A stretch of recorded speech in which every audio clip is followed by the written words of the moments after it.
اعوذ باللہ من الشیطان الرجیم بسم اللہ الرحمن الرحیم۔ السلام علیکم دوستو،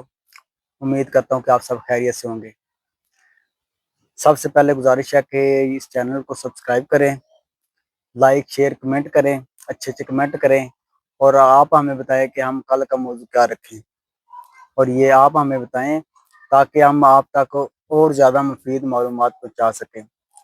اس چینل کا مقصد یہ چینل صرف اسی وجہ سے بنایا گیا ہے کہ تاکہ آپ تک اسلام کی معلومات پہنچائی جا سکیں اور آپ کو اسلام کے مطابق ڈالا جا سکے، اور جس چیز کی کمی ہے ہماری زندگی میں، اسلام کی جو معلومات ہے جس چیز کی کمی ہے وہ آپ ہمیں بتائیں، ہم آپ تک پہنچائیں گے۔ یہ اس چینل کا صرف یہی مقصد ہے، اور انشاءاللہ ہم اپنا یہ فرض ادا کرتے رہیں گے انشاءاللہ۔ تو ہمارے ساتھ موجود ہیں حافظ عاطف رضا کیلانی صاحب، تو ان سے ہم جانتے ہیں اسلام کے بارے میں۔ السلام علیکم آپ صاحب۔ وعلیکم السلام ورحمۃ اللہ وبرکاتہ۔ کیسے مزاج ہیں آپ؟ الحمدللہ، آپ سنائیں؟ شکر الحمدللہ۔ تو ہمارا آج کا موضوع وہ شیطان کے بارے میں ہے۔ ہم آپ صاحب سے پوچھیں گے کہ شیطان انسان کی زندگی میں انسان کو کیسے اچھے راہ پر جانے سے روکتا ہے، اور کیسے وسوسے سے انسان کی زندگی میں پیدا کرتا ہے، جس کی وجہ سے انسان اسلام سے دور ہو جاتا ہے۔ تو ہم آپ صاحب سے جانتے ہیں اس کے بارے میں، آپ صاحب بتائیے۔ بسم اللہ الرحمن الرحیم، الصلاۃ والسلام علیک یا رسول اللہ وعلی آلک واصحابک یا حبیب اللہ۔ سب سے پہلے تو اللہ تعالیٰ نے ارشاد فرمایا قرآن پاک کی سب سے آخری سورہ کریم کے اندر، من شر الوسواس الخناس، قل اعوذ برب الناس ملک الناس الہ الناس من شر الوسواس الخناس الذی یوسوس فی صدور الناس من الجنۃ والناس، کہ جو وسوسے ہوتے ہیں نا انسان کے دل و دماغ میں ڈالے جاتے ہیں، یہ انسانوں کی طرف سے بھی ہیں اور شیطانوں کی طرف سے بھی ہیں۔ من الجنۃ والناس، جنوں کی طرف سے بھی ہیں اور شیطانوں کی طرف، انسانوں کی طرف سے بھی ہیں۔ آج کی ہماری زندگی کے اندر ہم کسی کو دیکھیں کہ وہ بڑا مالدار ہے، رئیس ہے، اس کے پاس اتنا مال ہے کہ اس کو سنبھالنے کے لیے اس نے کئی اپنے نوکر چاکر رکھے ہوئے ہیں، تو ہمارے ذہن میں پھر شیطان کی طرف سے وسوسہ آتا ہے کہ یار اس کے پاس اتنا مال ہے تو ہمارے پاس اتنا مال کیوں نہیں، حالانکہ وہ اللہ کی عبادت بھی نہیں کر رہا، وہ نماز بھی نہیں پڑھ رہا، اس کے باوجود وہ صرف رب کو راضی بھی نہیں کر رہا، تو اس کے باوجود اللہ اسے اتنا رزق دے رہا ہے، اتنا رزق ہے، مال ہے، دولت ہے، اس کی کام کرنے والے ملازم ہیں، تو ہم اللہ کی عبادت بھی کر رہے ہیں، تو پھر بھی اللہ تعالیٰ ہمیں وہ رزق کی اتنی فراوانی کیوں نہیں دیتا؟ یہ شیطان کی طرف سے ایک وسوسہ انسان کے ذہن میں آتا ہے۔ پھر اتنا اگر انسان اس وسوسے کا شکار ہو جائے، پکا ہو جائے، تو پھر اتنا پکا ہو جاتا ہے کہ وہ نمازی اگرچہ ہو، وہ آہستہ آہستہ نماز سے دور ہونا شروع ہو جاتا ہے، کیونکہ اس میں ذہن میں یہی عقیدہ بن جاتا ہے، یہی بات پختہ اور راسخ ہو جاتی ہے کہ اس بندے کو جب اللہ تعالیٰ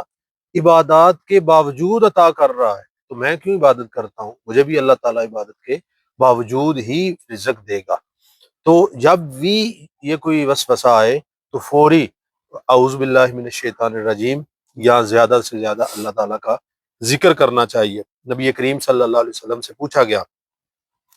غالباً حضرت عبداللہ ابن عباس رضی اللہ تعالیٰ عنہ، آپ نے پوچھا تو آپ نے ارشاد کہ جب وسوسہ کوئی آئے تو کیا کیا جائے؟ تو آپ نے ارشاد فرمایا اللہ اکبر اللہ اکبر اللہ اکبر الحمدللہ الذی رد قیدہ الی الوسوسہ، کہ نبی علیہ الصلوۃ والسلام نے ارشاد فرمایا اللہ تعالیٰ کا ذکر کیا جائے،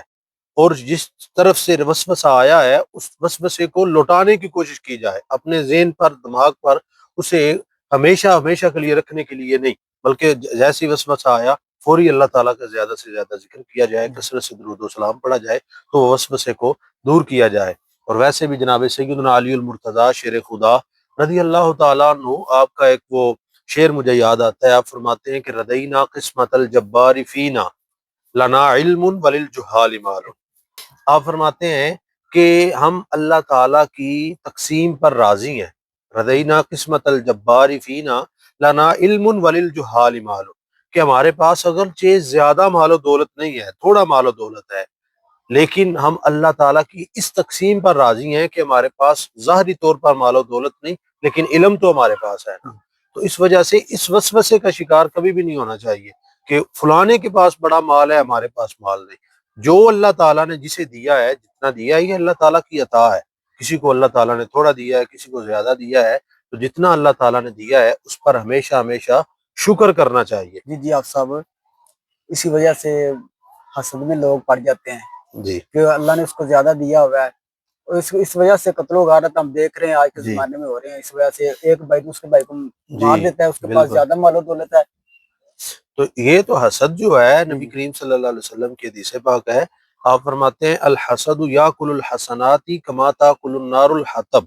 آپ نے ارشاد فرمایا او کما قال رسول اللہ صلی اللہ علیہ وآلہ وسلم کہ حسد جو ہے نا، یہ بندے کی ایسے نیکیاں کو کھا جاتا ہے۔ مثال دے کر آپ نے ارشاد فرمایا جیسے ایک سوکھی ہوئی لکڑی ہے نا، اس کو آگ لگائی جائے تو جس طرح وہ فوری آگ جو ہے نا اس لکڑی کو ختم کر دیتی ہے نا، اسی طرح آپ نے ارشاد فرمایا کہ بندے کی نیکیاں جو ہے نا، حسد اگر کسی کے اندر آ جائے تو حسد بندے کی ساری نیکیاں کو ختم کر دیتا ہے۔ تو حسد سے بچنا چاہیے۔ یہ وسوسہ ابتدائی طور پر آتے ہیں، جب وسوسے آتے ہیں تو پھر آگے حسد آ جاتا ہے، پھر قتل و غارت کا سلسلہ اس سے آگے شروع ہوتا ہے۔ تو جب بندہ جیسے ہی کوئی وسوسہ ذہن میں آئے، فوری اس وسوسے کے دروازے کوئی بند کیا جائے تو اگلی پریشانیاں یقیناً وہ ختم ہو سکتی ہیں۔ تو یہی کوشش کی جائے کہ جیسے وسوسہ آئے، جو وسوسہ ہو اس وسوسے کو اللہ تعالیٰ کا زیادہ سے زیادہ ذکر کر کے اور قرآن پڑھ کے، درود و سلام پڑھ کے یا دیگر نیکی کی عبادات کر کے اس وسوسے کو دور کرنے کی کوشش کی جائے۔ اگر یہ وسوسہ دور ہو گیا تو دوسری جو اس سے خرافات آگے پیدا ہوتی ہیں وہ یقیناً دور ہو جائیں گی۔ اللہ تعالیٰ کی بارگاہ میں دعا ہے کہ اللہ تعالیٰ ہمیں ہمیشہ وسوسوں سے بچنے کی توفیق عطا فرمائے اور اسلام پر، شریعت پر اللہ تعالیٰ عمل کر کے اپنی زندگی گزارنے کی توفیق عطا فرمائے۔ جو سننے والے ہیں اگر کوئی مسئلہ پوچھنا چاہیں یا کوئی ان کی رائے ہو، وہ اپنی رائے کا بھی اظہار کر سکتے ہیں، اور اپنا کوئی مسئلہ پوچھنا ہو تو اس کمنٹ کے اندر وہ اپنا مسئلہ بھی پوچھ سکتے ہیں۔ اللہ تعالیٰ ہمیں دین کی معلومات آگے پھیلانے کی توفیق عطا فرمائے۔ ماشاءاللہ آپ صاحب ہمارے ساتھ موجود ہیں، تو کافی ساری معلومات ہمیں ان سے سیکھنے کے لیے ملتی ہیں، اور یہ ہم چاہتے ہیں کہ ہم آپ تک بھی پہنچائیں، تو یہ آپ تک ہم پہنچا رہے ہیں، اور اب آپ کا کام ہے کہ آپ اپنا مسئلہ ہم تک پہنچائیں، اور وہ کس طرح آپ پہنچا سکتے ہیں اس ویڈیو کے ذریعے آپ کمنٹ کریں، ہم اپنا موضوع اپنا موضوع آپ ہمیں بتائیں، ہم اس موضوع پر بات کریں گے، ہم وہ مسئلہ بیان کریں گے انشاءاللہ ہر ویڈیو میں، اور آپ تک پہنچائیں گے، اور آپ کو پہنچا کر بتائیں گے کہ ہم یہ چینل بنایا ہے